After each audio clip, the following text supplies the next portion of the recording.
George Saunders, welcome back to the show. It's so nice to be here, Dan. Thank you for having me. It's a pleasure. Congratulations on your new book. I'm holding it up in my hand. This is the galley copy that you sent me a while ago, Vigil, by George Saunders. It's phenomenal. So congratulations and thank you. Thank you for reading it, and thanks for having me back. I always look forward to to being here if you'll have me. So thanks. I've got a list of people who have open invites, and you're firmly on that list. So you just hit me up anytime. Thank you. So let's talk about the book. If you wouldn't mind, without spoilers, would you just describe the basic plot of the book? Yeah, this is always the hard part for me because it always sounds so wacky. But basically, there's a woman who died in 1976 in her early 20s, and since then she's sort of unable to go on to whatever's next, and she's been kind of roaming the earth, and she's decided that her mission is to comfort the dying, to sort of be like a death doula who's already dead, I guess. And so she's been doing this since the 70s, and she's done like 343 interventions of this kind. And her whole thing is that she just wants to comfort. That's her kind of her thing. So this night she kind of gets the challenge of her career, I guess. She drops in on this guy, and it turns out he's a former oil exec who was very instrumental in that kind of early 90s climate change denial. So he's kind of a stubborn old guy, and she's put to the task comforting him, and hilarity ensues. Actually, hilarity does often ensue, which is interesting. But so let me start with the obvious question. I'm sure in your press tour for this book, everybody's going to ask you this question. But what is it with you and ghosts and the afterlife and the Bardo or space between, et cetera, et cetera? Yeah, I mean, the truth is, it's just what I found about writing is it has to come out of a place of kind of I don't know if you'd call it joy, but kind of anticipatory frolic. Like I can have some fun with this because if you imagine 180 blank pages sitting there, like how am I going to fill those up? You can't fill them with duty.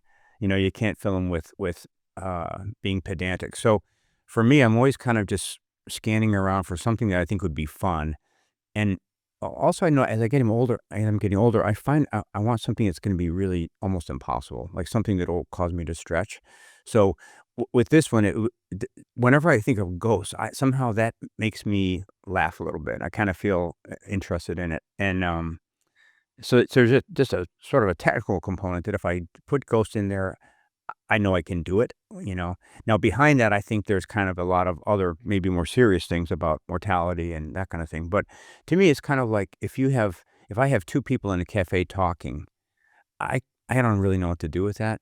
But if I put a ghost of a former waiter in there, suddenly I'm like, oh, that could be funny. So I think it's, I mean, Flannery O'Connor said this great thing about a writer can choose what he writes, but he can't choose what he makes live. So often when you're a young writer, you decide in capital letters what you want to write about. And it's usually something about your worldview or a trip you just took or something. But as you get more experience, you see that it's actually not your choice. You're just kind of scanning around for something that will light you up. And then you march in that direction and see what happens. Well, you hinted at this, that there's something a little bit more serious underneath. I'm pausing just because there were two things you said that I wanted to follow up on, and I'm having a little argument in my brain about which one I should follow up on.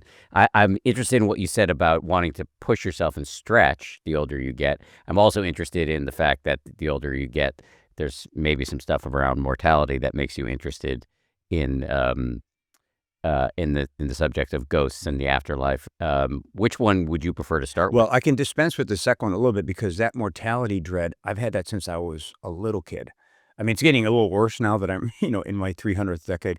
But I remember as a little kid being in my grandparents' house in Texas and hearing them breathing and sleeping in the next room breathing. And they were, ancient. They're probably 48 at that point. But it just seemed like, oh my God. So life is tied to that breath. If either one of them stops, I don't know how I can deal with it, even as a little kid. So I think, and, being raised Catholic, it was very much, kind of the idea that life was intrinsically a morally urgent thing. every minute mattered and all that kind of stuff. So that has gotten a little more heightened as I'm getting older, but not much. I think that's always been kind of something that's that's been on my mind. And I know we've talked about here before, just the way that if you are if you were at a really amazing party with great food and beautiful conversation and having a great time, and somebody kind of came up to you and said, "You're going to have to leave, but I can't tell you when." That you'd kind of be, "Oh, this party's," either you would say it's a lot worse and it's terrifying, or I think you'd want to say this party is even better, and I've got to, submerge myself into the pleasures of this, and because I don't know when I'm going, that's a pretty urgent feeling. I'm just thinking, like, would the party be better or worse for me if somebody said that to me? Yeah. And then how do I feel about my actual life in light of that? I think that, in a certain way, all the spiritual practices that we do, I feel like you were trying to move ourselves into the category that would find it a better party. But I Mm. don't think that's true of me just yet. That would just make me clench up, and start eating a bunch of treats and snacks, drinking more, Wasn't there dancing some more wildly. wasn't there some Catholic saint who said, Lord, make me chaste, just not yet? Yeah, yeah. But it is, I think, I've had a couple of outbursts of that kind of feeling of like, okay, this is, uh, better because it's limited, but that's a Hmm. fairly transient feeling, I think. Is there some sort of cosmology that you actually have a suspicion about that's reflected in the two novels that deal with what happens after we die? Yeah, I think there's a kind of an a big and a little. The little one is, well, let me do the big one first. The big one is, I suspect that there's an experience after death, or it would, that when someone dies and is lying there, they're still experiencing some stuff. I don't know exactly Hmm. when that occurs or how, but I think that makes sense to me. Even if you just want to say it's the brain flickering out or something, still to the person experiencing it, it could be in the way that dreams are. It could be quite vivid and real, and it also could be unlimited in time. Uh, and then I also think I have a suspicion that that experience wouldn't be entirely untethered from the way you either the way you lived your life, or maybe terrifyingly the state of your mind at the moment of the exit. That's a little more horrific to me, because so I think those things are reflected in the books a little bit. The idea that you could look at this whole book as being something that's happening in a kind of a quasi dream state that these dead people are trapped in because of the moment of their passing or something like that. Um, but the other level, I think these books kind of enact psychodramas. In other words, in Lincoln, all those people were stuck in Lincoln and Bardo. They were stuck there because of some delusional mental habit that they had, uh, that resulted in an unfulfilled desire, for example. So you could see that as a kind of a cosmological thing, but it's also every one of us in every minute, really. I mean, we've got some delusion going on that keeps us separate from actual reality. We're suffering for it. We're, often stuck in some kind of denial. So I kind of see it both ways. And the cosmology of the books isn't really consistent. In other words, if you really were having, if Jill in this book, for example, was having that experience at the moment of her death, it would be kind of weird that she would. Mm, well, maybe it wouldn't. I don't know. I have to think about that one. It might actually be totally consistent. I don't think anybody is grading you for consistency. I hope not. It's no, But what do you think about? I it's mean, this is it. But like, what do you think? What, as of right now, what do you think happens if one of us drops at this moment?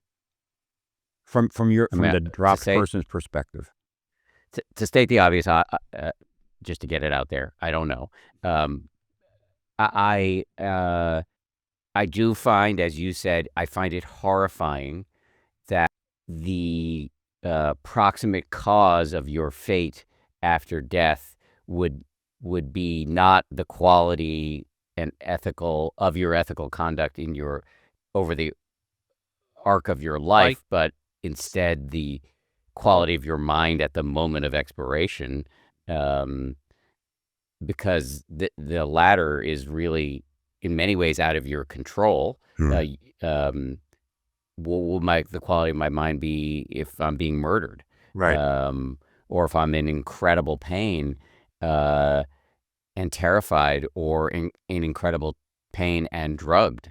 Right. Um, so, and I fully plan to be drugged if I'm in incredible pain at the end.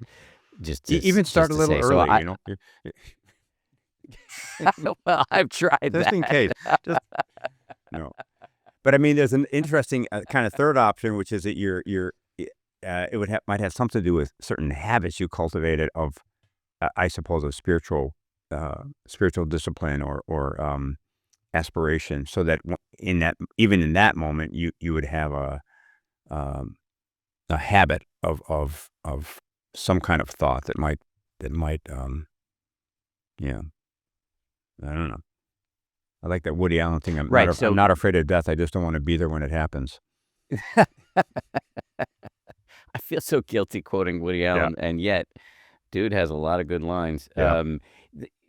So but I think what you're saying is, and again, this is not an area of Buddhist cosmology or I don't know what the right word is, philosophy that I understand well, but to the to the extent that I understand any of it, I do think the Buddhists would hold that what's happening in your mind at the moment of death really is important in terms of what happens next.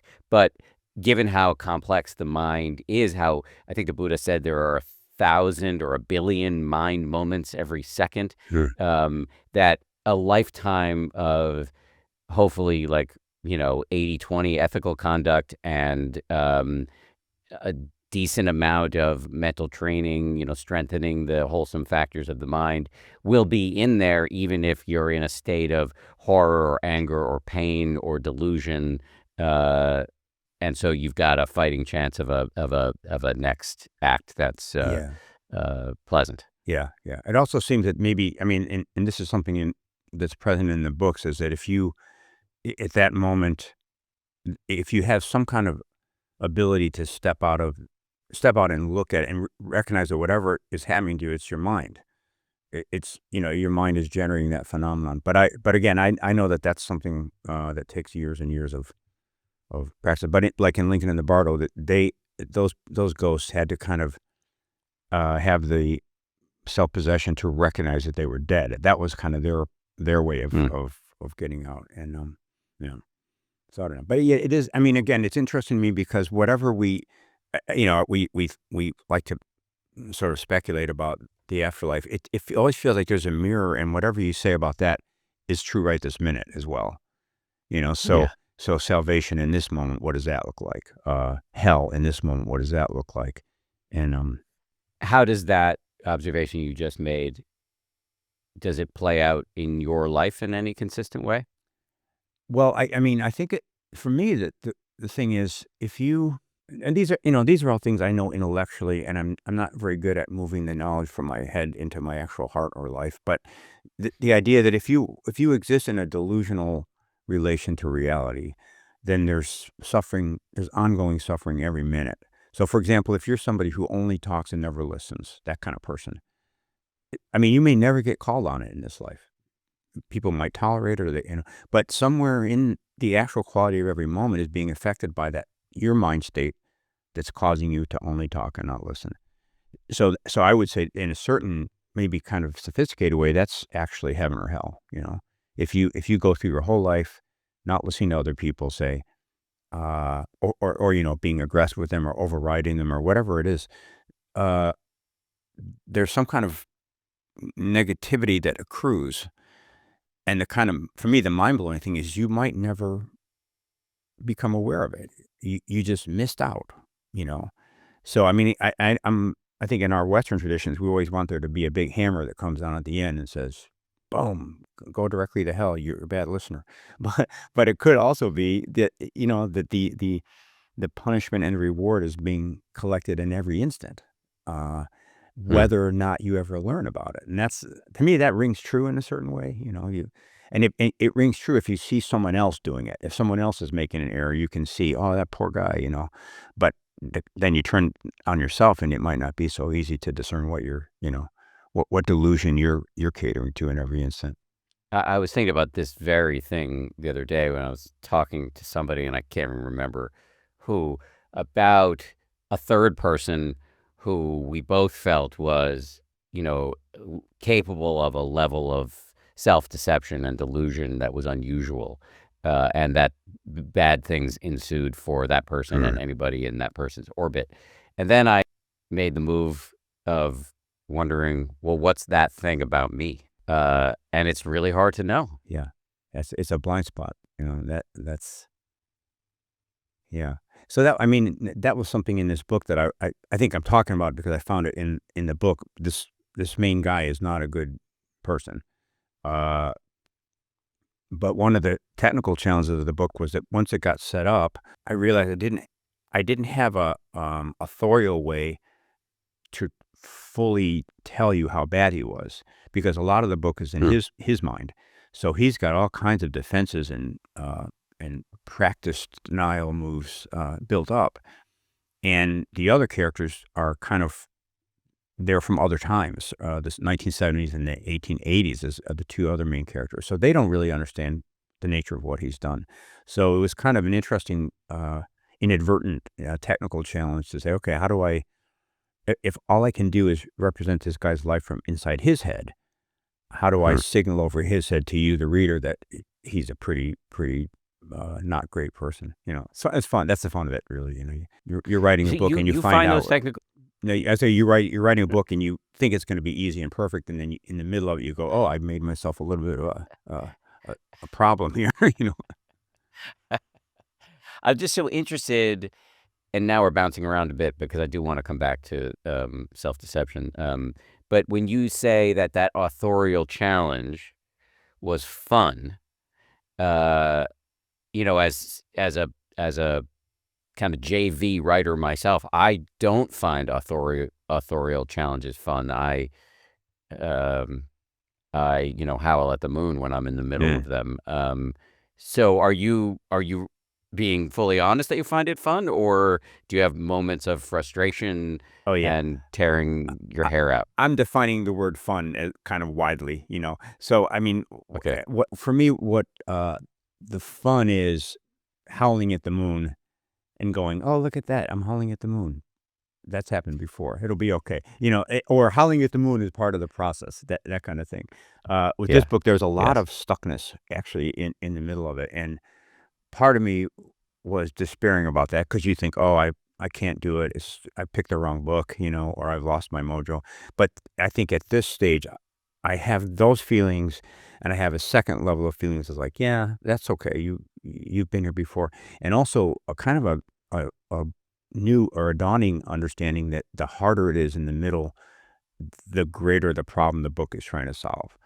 So, it's almost like Houdini. Like if Houdini said, "I'm gonna now escape from this windbreaker," you'd be like, "Okay, well, you can escape from a windbreaker." But if he's got a straitjacket and some chains, and he drop them in the Hudson, then you're like, "Okay, let's." So there's a feeling of like the subconscious is very trickster, and it'll give you some really really difficult obstruction.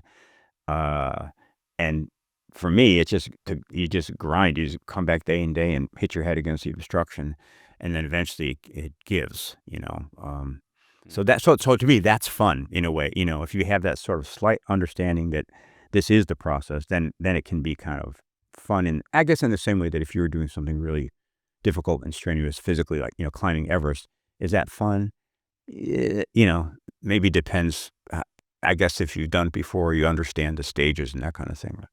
I'm interested in what you said about getting yourself out of stuckness, because whether, and now I'm speaking to the listener, whether you're a writer or not, we all have massive challenges in our lives. And if I'm hearing you correctly, and now some of what I'm about to say will include some projection or guesswork on my part, but it sounds to me, George, like you have a way of talking to yourself in those really difficult moments that allows you to kind of work through this stuckness over time. Yeah, I do a lot of talking to myself, and usually okay, so my thing in writing is I'm mostly trying to avoid anxiety. When I was young, I didn't get a book out till I was 38, partly because I was so anxious about which book it would be. I wanted to make sure I'm Right. in the right lineage, have the right voice. So at some point, I just thought, let's develop an approach to the writing life that minimizes the anxiety and therefore increases freshness and productivity and so on. So one of the things I'll try to say to myself, and it sounds a little bit corny, but I'll just say like, uh, if there's a problem in the book, I kinda almost turn to the book and say, "Okay, what's happening here?" Not "You son of a bitch, you're ruining my career," but, what is going on with us?" And the book, actually kind of answers like, "Well, these sections are this section in here is just dull," or, whatever it wants to say, it can say it. So, for me, a lot of the approach to stuckness is, first of all, to say, "Oh, I'm stuck." Not, "Oh, damn it, I'm stuck," "I'm worthless," but, "Oh, okay, I'm stuck."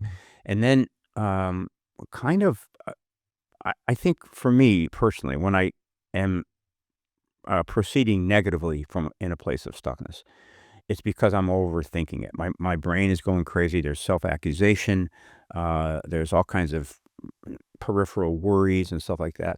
Whereas in a more positive mode, the mind is fairly quiet, and it's fairly curious about the state of the stuckness. Like, okay, so what's actually happening here? And that just that moment where like, there's one mode where you don't want to hear any answers and you're defensive, and there's another mode where you're really open to hearing the answer, whether it's from a person or in this case from the book. Um, that that second mode is one I try to nurture in my revising, just to sort of go, okay, accept any answer. You know, even accept a fatal answer. If the answer is this book is doomed, you gotta throw it away. Okay. Uh, Often the book doesn't have that answer. It just has a much smaller, simpler one. So, um, for me, a lot of it is just trying to cultivate that mind, to say, well, I thought this part was good yesterday. It's reading badly today. Huh. Okay. So there's all kinds of weird little mental moves. One of which is, for example, when I start reading something to revise it, I part of my mind breaks out and looks at the way I'm reading that day, and it says, "Hi, how are you as a reader?" And if I say I'm in a terrible mood and I am going to cut the shit out of this thing, I go, "Okay, Mm. you can do that, but let's." Or if I say, "Oh, I love everything about this document, even the mistakes, I love them," okay, remember that. So that kind of colors the way that how seriously you take that day's edits. But it also does a kind of a magic trick of saying, I'm going to allow all the writers that you are to weigh in on this, even the irrational ones, even the ones that are wrong, that are too generous or too stringent. You guys are all welcome to come in. If you make a mistake, don't worry. We'll straighten it out tomorrow. So it's kind of a something that I discovered in writing, and it's interesting for me now to try to think: is there a real world version of this? Where you have that kind of attitude, but um, yeah, like that. A real world version, meaning, outside of writing?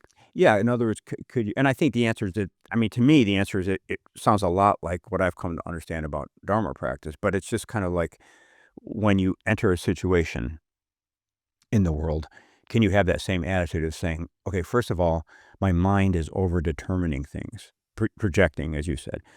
My mind is telling me with more certainty what's happening than it should be, because that's what the mind does. Okay, so can I quiet that down a little bit? If data comes at me from the world, what's my relation to that? Am I defensive or am I accepting it? Uh, what would I have to do with my mind and my eyes and my breath, to get to a place where I was getting all the data that a moment offered, that kind of thing. And then maybe also kind of that acceptance of this moment might be a complete disaster. I might be in a terrible situation. Or for me, the hardest thing is if I make a mistake, my mind flares up in all kinds of neurotic things. And so in that moment to say, Mhm. okay, you made a mistake, your mind is flaring up. That's not good for you. Can but I think that's all kind of modeled in miniature in a writing moment for me. Yeah, of course. Yeah, no, to me, it seems eminently scalable.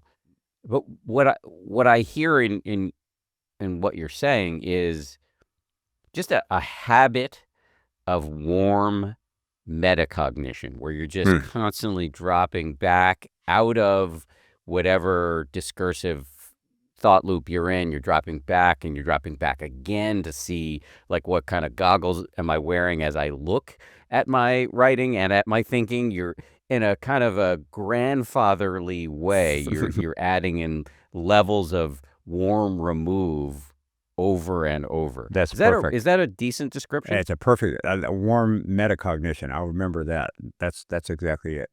And of course, it's sort of a, it's sort of a put on in a sense. I mean, I feel that way kind of, but it, yeah, it's sort of like, it also, I think, comes out of the love that I have for the form.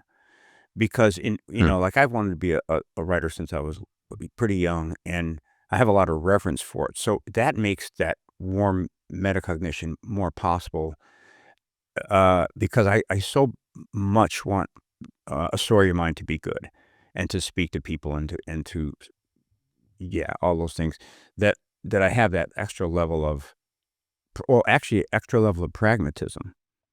Like, okay, how can I get this to work? Warm metacognition is one way, what we're calling it. And so, um, I think I might not. Well, I wonder. I think it's easy to apply that in something that matters very much to you. You know, it's almost, I guess, if you were a doctor and there's a person on the table that you really wanted to save, you would be very energetic in investigating which mental states might make you most efficient. Say, you know. So I have a love for the form that's. I think, it also makes me really, willing to be patient, and to do many, many, many rewrites, because somehow for me, the idea of putting out something that isn't, uh, my best, or doesn't show good intention, that really would kill me, so there's a kind of a, I think of it as kind of a useful way to use one's OCD, just Uh, there was just a little something you said in the last 25 seconds of your last answer that doesn't show good intention. Mm. What do you mean by that? Well, I guess what I mean really is that I would not like it if somebody read a book of mine and felt that it was phoned in any level. That I wouldn't like. So I mean, good intention. Yeah, I think I probably mean more good intention for result. In other words, I want you to say, well, this book didn't speak to me, but he clearly is sincere in it. He's investigating something interesting to him. Therefore, I still like him. That kind of thing. As opposed to, Yes. God, this guy Yes. checked out. Yes. He's checked out, and he just sent me. He Yeah. wrote this book that doesn't have any. Now, I mean, in another sense, there's the other kind of good intention, which is, I hope this book will move somebody, and help somebody, and I think that part of it, which is very Buddhist, but I think that comes from the work. In other words, if I'm in here every day doing my best to make the book sing, that has good intention written all over it, and good intentions will be communicated by the work, and also because, and I think we've talked about this before. The way I imagine this process is that when I'm writing, I'm kind of imagining you, or other readers on the other end. Well, a lot of the revision process has to do with what's your imaginary projection of your reader look like? If it's Mm, some schmuck who's gonna give mm. me $20 that I can easily fool, that's gonna come across in the editing. Whereas if that's my beloved friend who's smarter than me, who's been around the world, who I'm not going to, compel if I just don't do my best. In other words, a kind of intimate, positive, relational kind of thing, that comes through in the edits as well. Mm. So, Hmm. and then I think good intentions, comes through that way. I mean, I'm making it sound very dreamy. It's also, of course, very ambition driven. I want to be good at something, and I want to. But all this stuff kind of comes in one package, I think. And for me, it really comes down to revision. That's kind of the holy grail, is to come to something fresh again and again. and then all this stuff will happen in that process. I'm going to attempt a segue here, and we'll see how I do. But to me, it seems like a straight line. You and I have just been talking about your attitude toward your own mind in moments of stuckness, or to use your term, self-accusation in writing. And I think, and in my experience, how we are with ourselves is often how we are with the world. And empathy toward others is a massive theme in your work writ large, and yet again a massive theme in this book, at least as I read it. And so I want to set up one moment from the book and actually read it back to you, and then get you to talk about it on the other side. Are you cool with that? Good segue. Yeah, I love it. Okay. So at one point, there's the main character who we keep talking about, Jill, and then her nickname is Doll. Jill Doll Blaine. Blaine is her last name. So she is, as we've discussed, you don't ever use the term angel or ghost, but she's somebody who has passed away in the 70s and has either decided on her own or accepted the assignment of comforting people in their moment of death. And in one moment, she is actually inhabiting the mind of the man who was responsible for her death. The guy's name is Bowman, and I don't think this is spoiling anything to say that. Well, can I say a little bit about how she died? Would that spoil anything? I think you can say that. Okay. Yeah. I don't think it spoils anything. But I wanted to check with you. Anyway, Bowman had been trying to hurt her husband, Lloyd, but ended up hurting her. And she takes this moment to inhabit the mind of Bowman, who's still alive. And in so doing, he no longer seemed strange. He seemed, and now I'm quoting the character, he seemed inevitable. And because he is inevitable, it would be ludicrous to pass judgment on him. So I'm just going to read a little bit of a quote from that part of the. He had left his mother's womb with a particular predisposed mind and started living, and immediately that predisposed mind had run up against various events and been altered in exactly the way such a mind, buffeted by those exact events, would be altered. And all the while he, Bowman, trapped inside Bowman, had believed he was making choices, but what looked to him like choices had been so severely delimited in advance by the mind, body, and disposition thrust upon him that the whole game amounted to a sort of lavish jailing. His feelings of rage, of shame, of being worthless, of needing to lash out preemptively at even the slightest were all real, and he must suffer them every day. And why? Because he had been born him. But he had not chosen to be born him. That had just happened to him.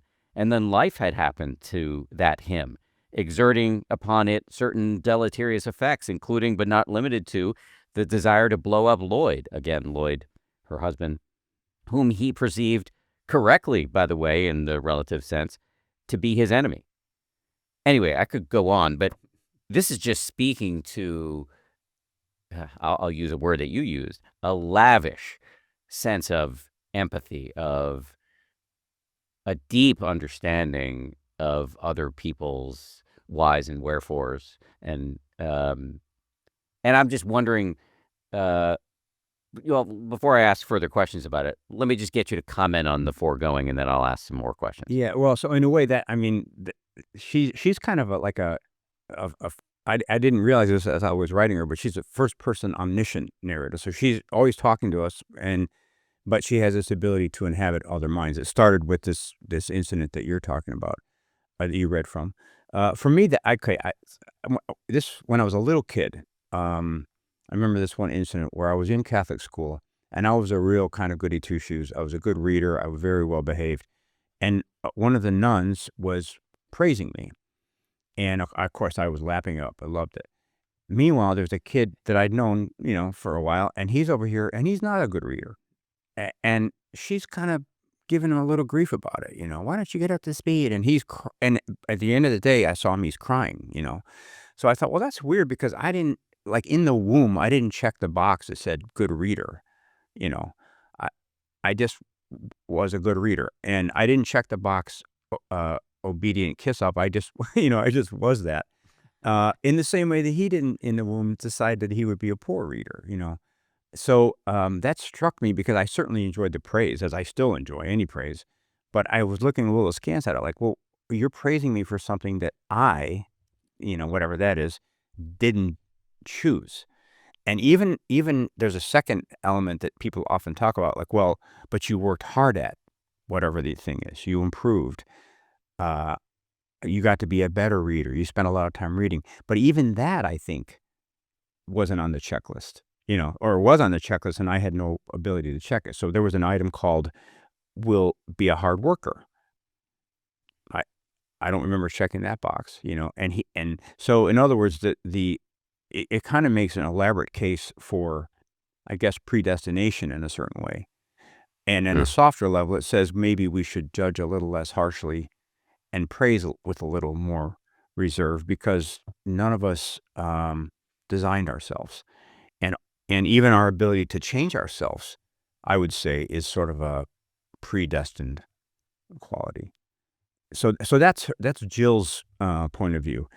I I think in a philosophical sense, we're talking about that's an absolute view, but then she also has a relative view, which is she's her, and she likes what she likes, and she likes to be praised, and she likes to be not blamed. So it was an interesting I kind of that section where she died and that you just read, it just sort of appeared to me and sort of blocked the path of the book in a certain way. And I kept Mm. taking it out and putting it back in and taking it out and putting it back in. And in the end, it sort of became, I think, what the book is about a little bit. Do we have, on the one hand, a bear chasing prey is totally natural and you can't blame the bear for it. But if you're the one he's chasing, suddenly you want a gun. So, Right, so it does raise a bunch of practical questions like, how far do you take empathy in the face of a bear chasing you yeah. or a Trump in the White House? So we'll get to that in a second, but let me just ask more broadly, is it your view that we should all endeavor to attempt, when appropriate and safe, Jill's ultimate worldview? And if so, how? Yeah, it's a little complicated here. She doesn't really do it. She doesn't really do what she says, actually. She's got good ideas, and I think if as I was writing the book, it became clear that she's not exactly, um, on target in the way that she handles the situation at hand. But that said, I think the answer is yes. In other words, I don't see I never, and I think we agree on that, I don't see any limitation to empathy. Because we can always, if you think of empathy as an elaborate thought experiment where you attempt to understand the sorrows of your enemy, you can do that for a long time and you can still act. And I would argue that it makes you a more effective actor. If you have a political opponent, I think the more time you can spend trying to understand them from the inside, the more effectively you can push back. I don't think there's any limitation. We sometimes make the mistake, though, I think, and I certainly do this, of getting empathetic and getting kind of warm and rosy, and therefore not really calling people to task if they need to be called to task.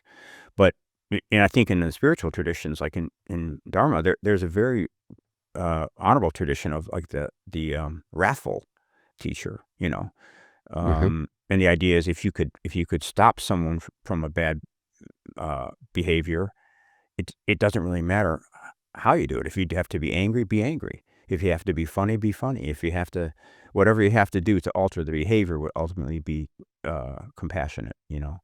So, I, yeah, I don't see any limitation in empathy, as long as you don't do like idiot compassion and start just thinking, I know how you're feeling, go ahead and hit me with that stick, fine, or that kind of idea where somebody drives a spike through your head and you're like, oh, thank you for the coat rack. I don't think that's a reasonable kind of empathy. But in writing, that's kind of the main thing is how do you, and I remember as a kid being hearing the stories about Jesus and like the woman at the well and all, and it seemed to me that's what he was doing, is through some kind of power, maybe just of alertness, he was able to meet a person. You mentioned Jesus. I mean, he has the ultimate. He really has the ultimate worldview of. I'm not a scholar of the Bible, but I believe one of the last things he says um, uh, before he dies and then comes back is, "Forgive them, Lord; they know not what they do." I think if you had an experience like Jill has, in other words, if you could for 5 seconds truly occupy the mind of another person and then come back out, I think that would be just life changing. And because what you'd see kind of automatically is what yourself is, what Dan is. You for 5 seconds you weren't Dan, you were me. Then you go zinging back into your own head, and suddenly that the juxtaposition of those two things tells you so much about consciousness and about that jail that we're in all the time. I'm in the George jail Mhm. since 1958. And so the so I think in fiction you're kind of trying to do that imaginatively, but it's interesting because I don't think to spend these years thinking about this kind of rotten guy, this KJ Boone who's dying in the bed, was interesting because I'm not sure. I mean, I know for a fact you can't actually do that.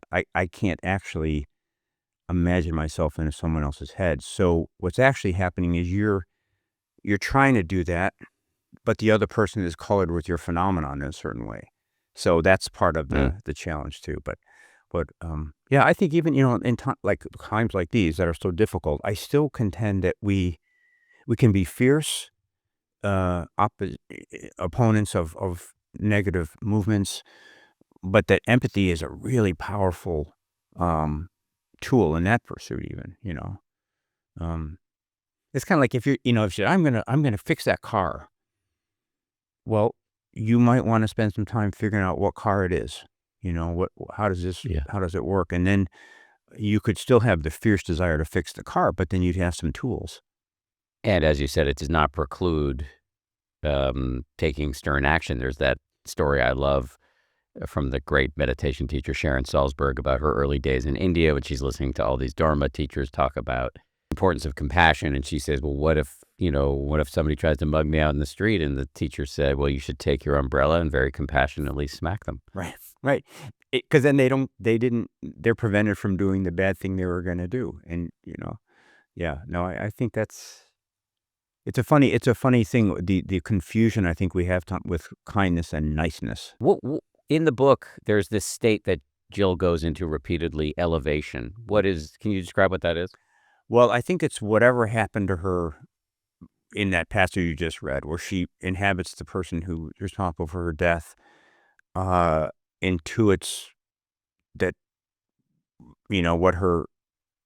what her self actually is, and then is free of it a little bit. And so I think it's something like enlightenment, but she didn't know that word. So, and also I'm not sure that it's actual enlightenment, but anyways, it's sort of like she had a great experience of being free of herself and kind of intuitively knows that that's where she needs to be headed, that I mean, one of the sort of things about the book is that her diction changes. Her real life diction is sort of lower and regular, and then when she's in this elevation state, she's got access to a higher range of language. So she likes that, and I think she likes the fact that she's not stuck in a body, until she decides that she does. She kind of does like being stuck in a body. So that was one of the tensions of the book. Was I make this state called elevation, which I think, at least in my early work on the book, I thought that's what I want to. I want to be elevated like she is. She's compassionate. She's full of love. She's got omniscience. She's got this vast view of things. But then in the book, she keeps getting drawn back to her physical self, and she makes a pretty good list of the things that she enjoyed in that realm. And I thought, oh yeah, that's how I feel too. I want to be free of myself, and I also want to be me. Yes, again, Lord, make me chaste, just not yet, Right. or give me moments of chastity, Right. but also carnality. Yeah. Yeah. I mean, there's this idea in that I stumbled upon when I was writing a book about the Russian literature. Chekhov said, a work of art doesn't have to solve a problem; it just has to formulate it correctly. So in this one, a lot of the things we're talking about, there's a division of opinion. The book is of two minds on a certain issue. And about halfway through, I thought, oh yeah, that's good. Actually, I don't have to decide. I just have to sort of improve the presentation of both views so that they're having the best possible argument. And then hopefully that involves you as a reader. And if you look to me and say, George, is it A or B? I'm like, yeah. And that Well, in my model of fiction, what that does is it makes you go, oh, I often decide too early. I often identify a binary and then I throw it on one side or the other before I actually need to. So the book, and when I read Chekhov, often the experience is I'm sort of having my proclivity for facile judgment shown to me. And I can actually wait. I can wait. I can get more information. And often in a Chekhov story, you get so much information that your whole desire to judge dissipates. And you get this feeling like, that's how it is. Yeah. Didn't you describe Chekhov's stories as a brief reconsideration machines? Yes, I did. I hope I did. But yeah, no, that's exactly the idea I'm talking about. And again, maybe this is especially relevant now when so much of we're expected to have opinions on so many things so quickly. Things that actually don't have much to do with our day-to-day lives. We have to opine. In a Chekhov story, or maybe any good story, well, actually, okay, so you're made aware of your desire to judge and decide by the tension you feel as you read the story. So, for example, you come in, there's a great Tolstoy story called Master and Man, and there's a real stinker, real greedy guy who insists on going out on a business deal on a holiday evening. He takes this peasant along with him. And your mind is just really arrayed against this guy. And it's kind of fun. Like, oh, God, I hope he catches it. He's such a jerk. If I had him here, I'd give him a piece of my mind. And then the story unfolds, and you're kind of really enjoying that energy, that kind of vengeance energy, and then a really bad thing happens to him. And it's almost like your mind goes, oh, I didn't mean it. Except you go, well, I did mean it. So in that moment, you're aware of how much ill you were wishing on this guy. Then it happens, and suddenly you're rooting for him to be saved. So all of that is a way of just, I always say, sort of subtly, lovingly outing the mind for its usual habits, which in the fictive world, which slows things down and exaggerates them, suddenly you can see what your mind does all the time in every waking moment. I have been deeply influenced by that line. I haven't even read Chekhov, honestly. I'm embarrassed to admit, but your line about Chekhov of reconsideration machines, it comes into my mind a lot because my goal is to turn my mind into a reconsideration machine. Right.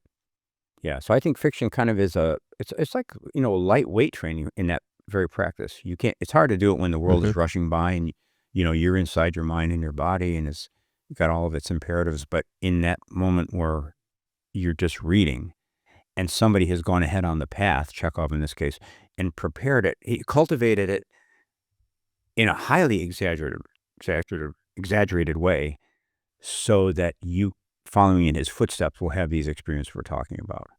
That's the skill. And he had a great heart, I think. And I don't know, I think he had a sense of innate fairness. So when he was writing a story, and Tolstoy's too, they were writing a story and they were feeling a certain way about a character that maybe wasn't entirely fair. They noticed.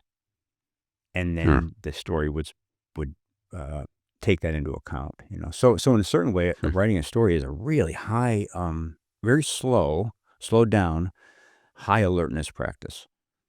Because you're reading your own text and you're going, okay, how do I feel? How would a reader feel? And often there are things that happen there. You didn't put them there. You didn't plan it at all. I mean, this book, Vigil, is a big example of that. I did no planning. And so, but the task is in rereading, are you on high alert to what, it's weird, but what an imaginary person, your reader, might feel. So I think it's a lot like it's like a dream moment in life, almost like the Matrix. Everything slows down, and you can become aware of your writerly feelings. You can become somewhat aware of what a reader might be feeling.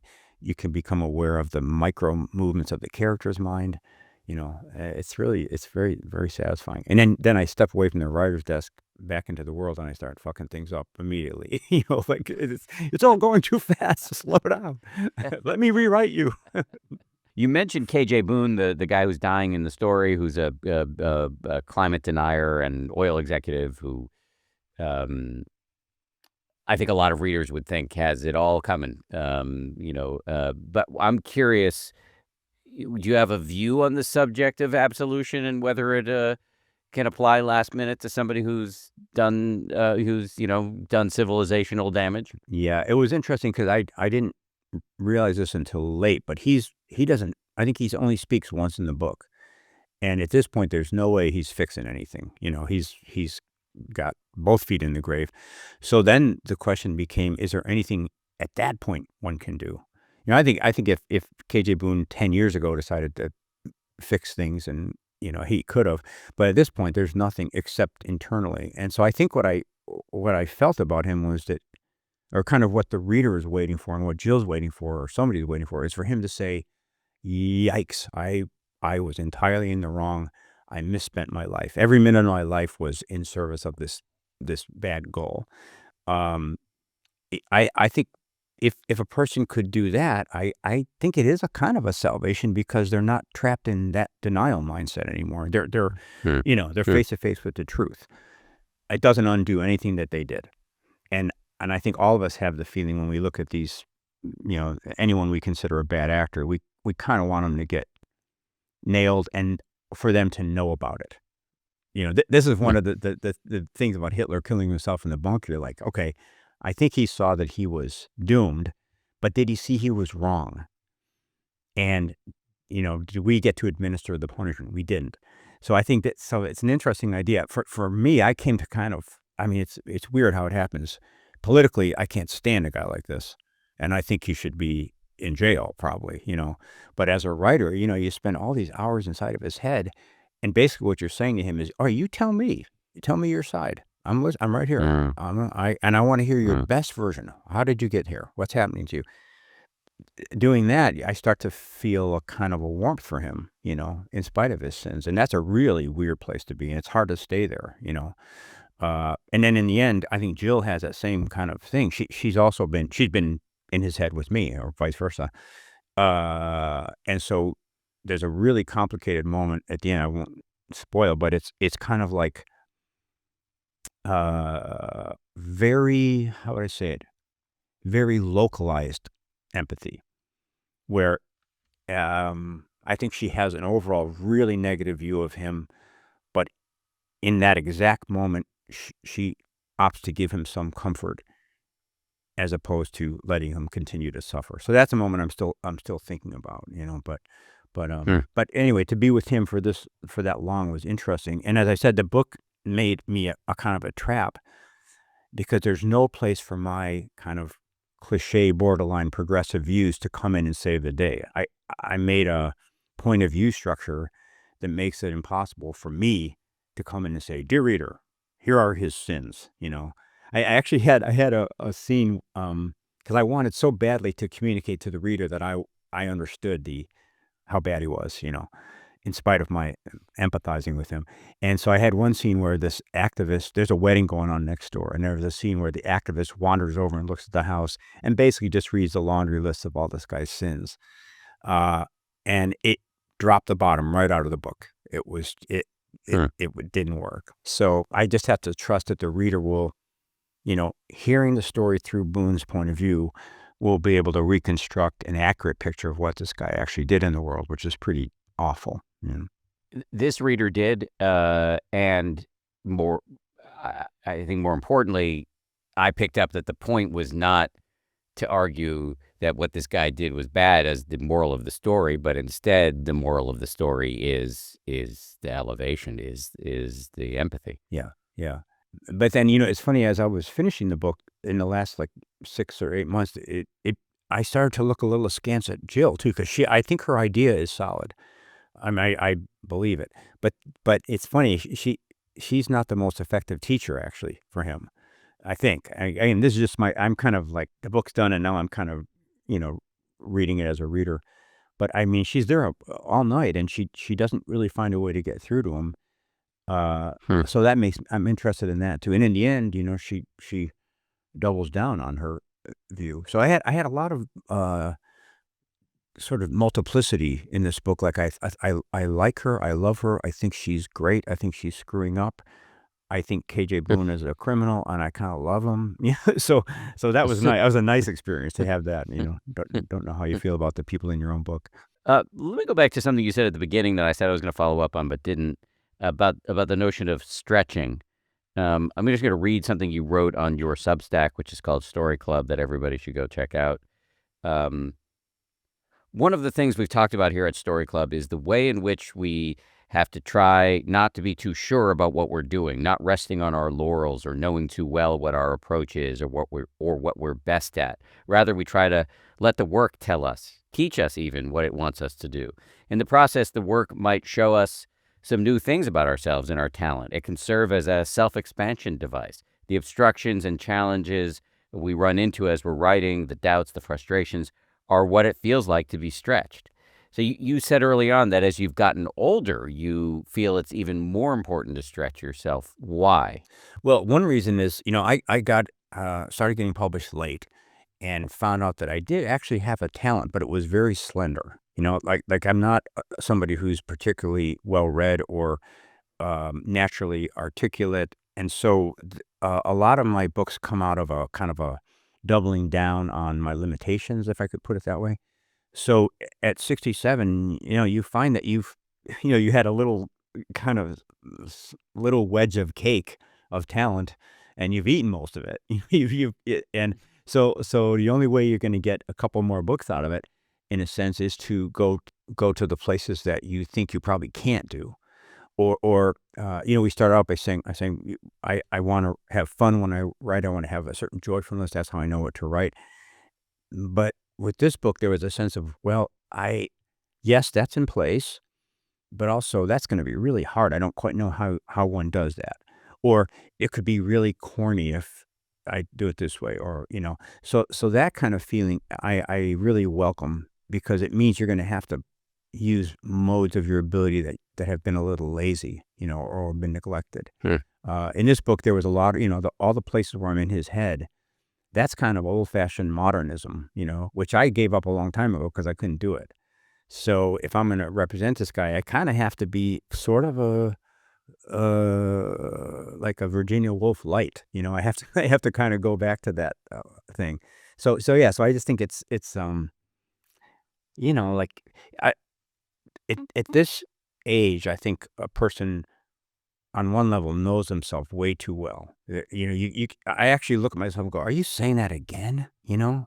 Are you making that same joke? Are you having that same mind stream thought? You know, uh, so anything that can pop you out of that is so welcome, you know, and revision is something that does that for sure. And if you pick a book that you think you can't write, that's a good way to kinda, um yeah, because, you know, I mean, I I think there's an accretion that happens with age. Maybe it's actually in the brain, but you become very familiar to yourself, and you start, you know, you use the same tricks and the same moves.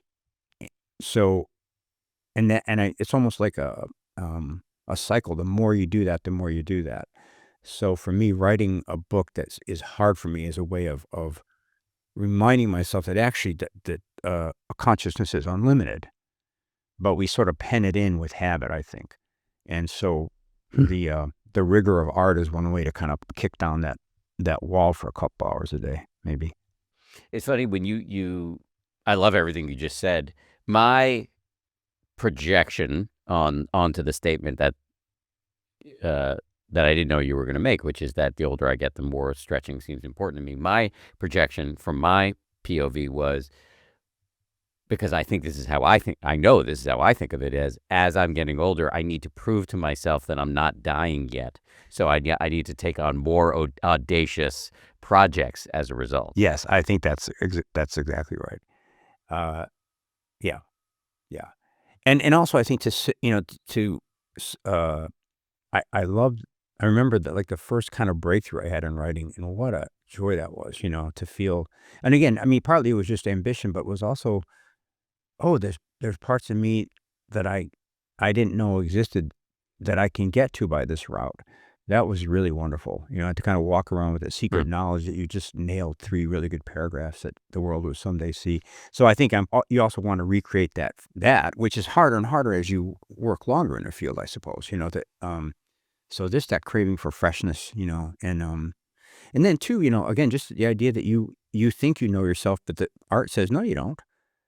It says, "Dude, you've been, you only know a fraction of yourself, but your True. habits keep you there. But now, so let's see Hmm. if we can find some unexplored quadrants of yourself before it's Hmm. too late." You said earlier that the fear of this is going way back in this conversation, but you said that you've been worrying about death since you were a kid at your grandparents' house, listening to the tenuousness of their breath. Um, has the fear of death not accelerated at all as we flip into each new calendar year for you? Oh no, it has for sure, and fear is almost it's what I feel more is a certainty that it will happen that I didn't feel 10 years ago. I mean, then I Mm. still thought there was gonna be some special arrangement or something, but I think and also I think, I can it's weird, I can start to see not how it will happen. Okay, for example, when I was younger, I thought what happened was you got to be 106 and you were weakened and then you died. But, at this age, a lot of people I know and love have gone on, and that's not how it happened for them. They were perfectly fine, and then suddenly they weren't. There's something going on, and so that's that makes me feel strange. Just that it will drop on us unexpectedly, like a thief in the night, and then you'll still be you. You'll still be vital, probably to some extent. You'll still have a lot of ambitions, and it'll come. So I think maybe in a way, I just uh, believe that it will come for me a little more than I used to. Uh, yeah, that, which I guess is appropriate at 67. So not so much fear as consciousness, alertness, awareness, awakeness to the reality.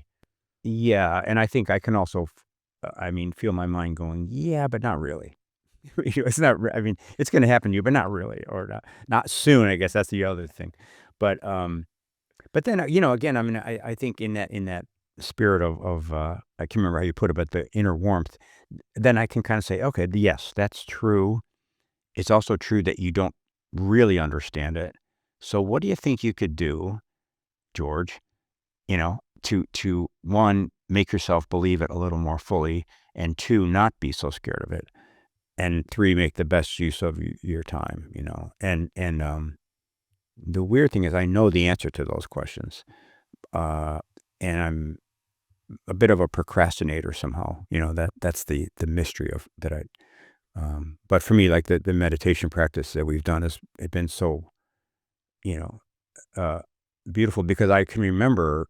I'm not doing much these days, but I can remember when I was, and all of this whole equation gets altered, doesn't it? Like suddenly you're uh, the clinging to yourself gets 6% lessened or whatever, or 10%, and suddenly then, okay, yeah, I'm still afraid of death, but kind of less, so Mhm. that's kind of this book was a real obsession of mine, and now I'm kind of trying to figure out a way to just slightly reorient my life, so I'm paying more attention to those kind of things.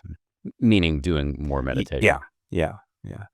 Let me, in closing here, read you another quote from you and let you weigh in on it. And this is not from the book. This is from an interview you gave. I think you were typing back and forth with your interviewer for this, but maybe this came out of you verbally. I don't know. If it's articulate, You it, said, it didn't. I doubt that. Here it is. I find Buddhism inspiring in that it says everything matters, suffering is real, death is imminent, pay attention to everything as if this was your last moment on earth.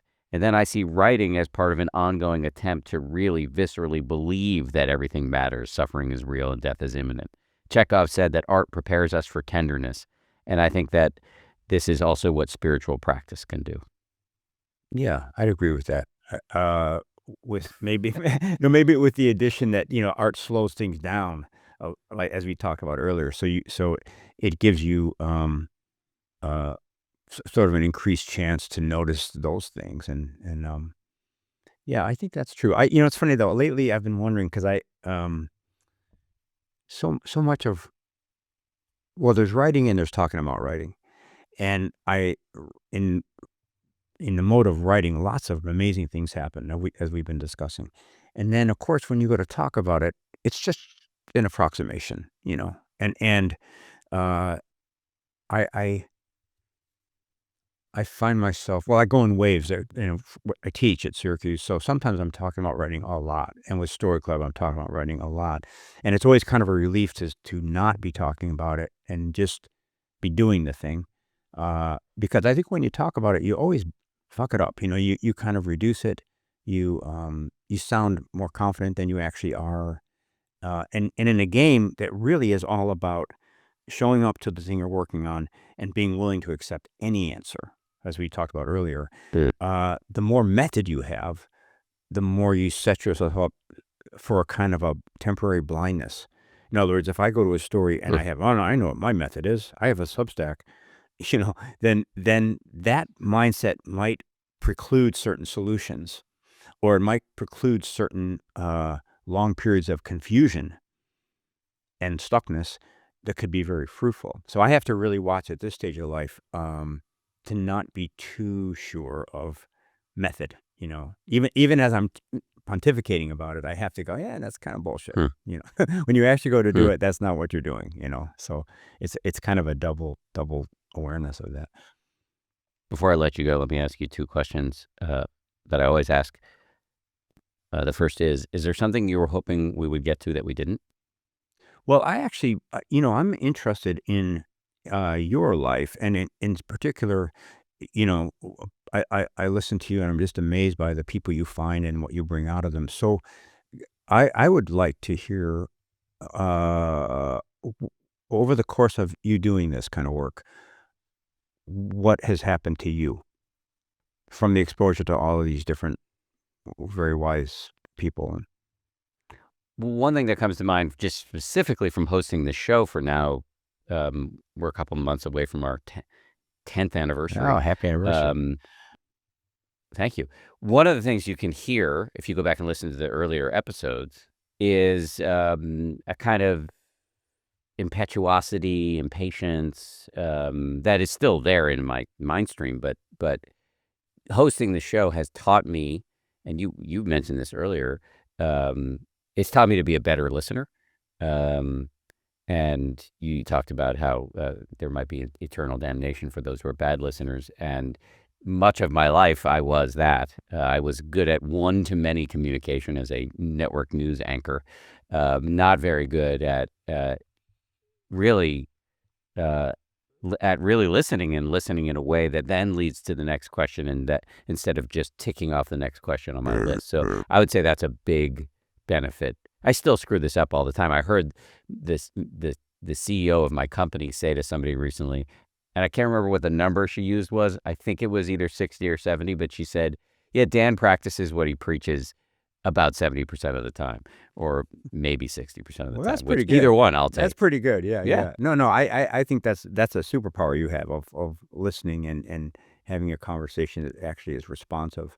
And I recognize that from teaching too, because when I was a younger teacher, it was all about me making sure that they knew what I knew, and that's how I thought I was going to help them. And then now I just I still talk too much in class, but I get on good rolls where isn't it funny? It's just a slight adjustment of the mind, so like a mental leaning back.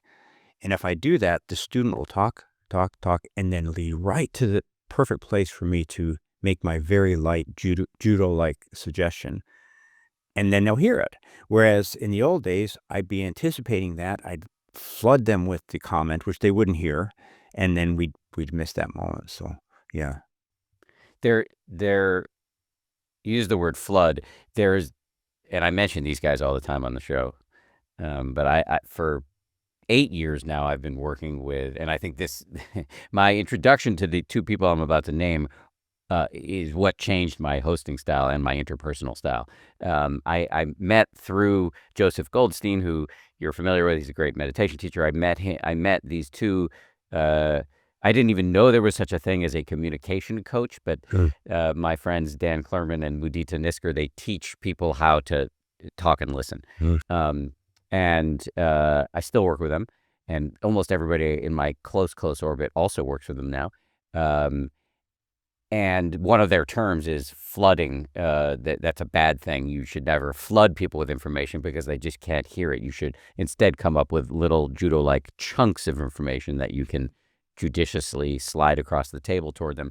And I think about, this is not the way they describe their work, but I think about it as, we are in this constant exchange with other people of, we're hurling words across this like unfathomable chasm, right? Of my inner world through yours, like comes out of my face hole, just leaps across this unbelievable gulf into their mind, into their ears and their mind, gets cut with their childhood and their biases and whatever happened to them that morning and the state of their bowels and all of that.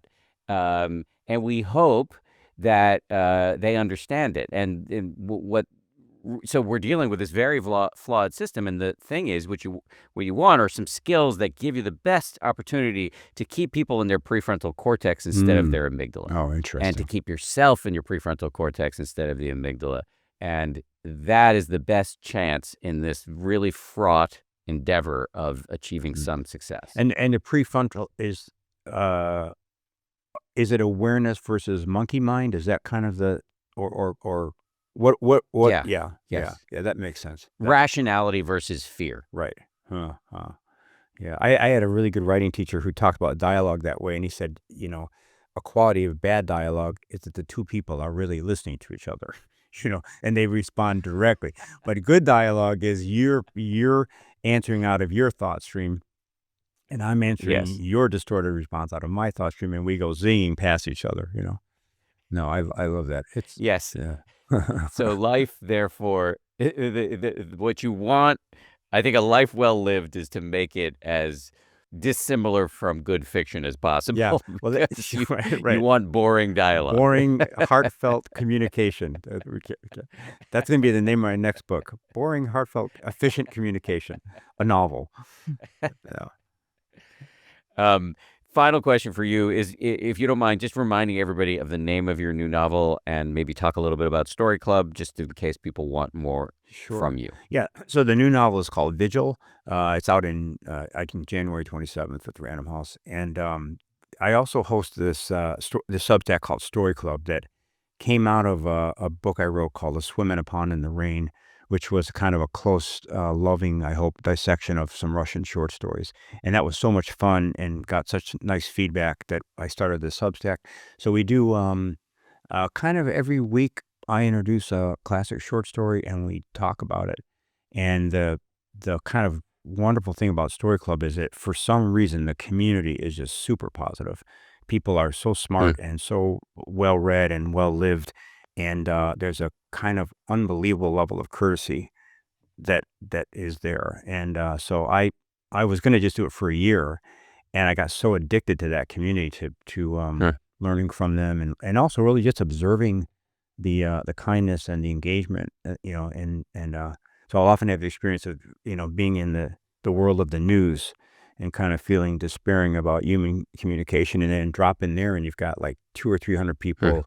Talking about a Tolstoy story with a great deal of interest in each other, So I've really loved that. I know why the community is great over on Story Club. It's because, and this is going to sound negative, but the fish rots from the head. So in this case, the fish is the head of the fish is not rotten, and therefore, the fish is the body of the fish is thriving.